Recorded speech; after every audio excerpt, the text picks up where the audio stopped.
কিছু জনগোষ্ঠীর কাছে চিকিৎসা শুধু বাঁচার উপায় নয়, এটা তাদের বিশ্বাস, স্মৃতি আর অস্তিত্বের অংশ।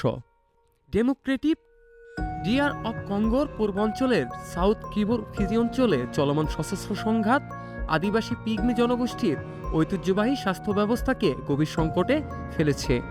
শতাব্দীর পর শতাব্দী ধরে বনেই ছিল পিগমি জনগোষ্ঠীর চিকিৎসা কেন্দ্র। ভেষজ উদ্ভিদ, গাছের পাতা আর প্রাকৃতিক উপাদানের উপর নির্ভর করে চলত অসুখের প্রাথমিক চিকিৎসা। কিন্তু নিরাপত্তাহীনতা, বাস্তুচ্যুতি আর বনাঞ্চলে প্রবেশের সীমাবদ্ধতায় এই ব্যবস্থা আজ ভেঙে পড়েছে। ফলে অনেক পরিবার বাধ্য হচ্ছে আধুনিক চিকিৎসা কেন্দ্রের উপর নির্ভর করতে, যেখানে সামর্থ্য আর সুযোগ দুটোই সীমিত।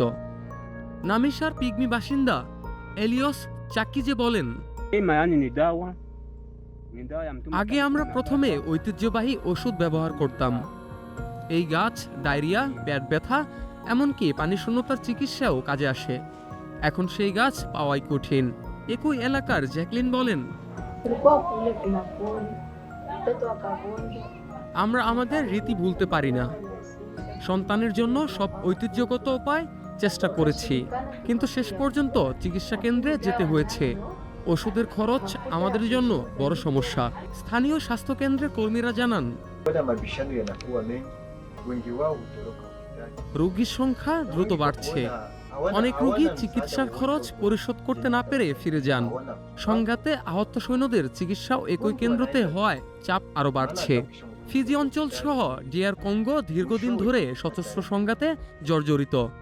M23 বিদ্রোহীদের ঘিরে সংঘর্ষ, যুদ্ধবিরতি চেষ্টা আর আন্তর্জাতিক অভিযোগ সব মিলিয়ে পরিস্থিতি এখন অস্থিতিশীল। এই অনিশ্চয়তার ভিতরে দাঁড়িয়ে পিগমি জনগোষ্ঠীর লড়াই শুধু বেঁচে থাকার নয়, লড়াই তাদের বন, তাদের চিকিৎসা আর নিজেদের পরিচয় টিকিয়ে রাখার। News desk, Dhaka today.